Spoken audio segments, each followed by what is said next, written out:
Salut! Ça y est, nous y sommes, nous voilà enfin à Boston. On attaque la journée dès 7h du matin, ça pique fort mais c'est pour la bonne cause. Nous partons pour une croisière plutôt particulière et qui vaut vraiment le coup. Prêt à embarquer pour une expérience unique. Direction la baie du Cap Cod. Après environ 1 heure à naviguer, ça y est, on en aperçoit enfin une. Notre première baleine à bosse. C'est super impressionnant de la voir surgir de l'eau, elle peut apparaître à tout moment. Elles sortent de l'eau pour respirer avant de se propulser sous la surface avec leur grosse queue là.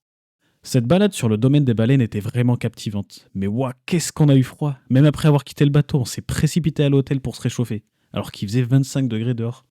Après ça va mieux, on enfile nos chaussures, on mange un bout, et go, on part explorer la ville. On se dirige cette fois vers un des quartiers les plus emblématiques de Boston, Beacon Hill. C'est un quartier historique avec des rues pavées et des maisons en briques rouges qui nous plongent dans une atmosphère un peu vieille Europe. Le nom de ce quartier vient de la colline qui se trouve au centre, autrefois dominée par un phare servant à guider les bateaux dans le port de Boston. Aujourd'hui, c'est un lieu parfait pour se perdre dans les petites ruelles bordées d'arbres, tout en admirant l'architecture typique de ce quartier. Après avoir fait le tour de Beacon Hill, nous avons traversé la rivière Charles pour rejoindre Cambridge. Là, depuis un pont, on prend un moment pour admirer la skyline de Boston.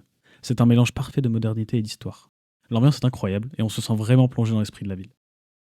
Et c'est fini pour aujourd'hui. Retrouvez la suite de cette première journée à Boston la semaine prochaine. À très vite, ciao!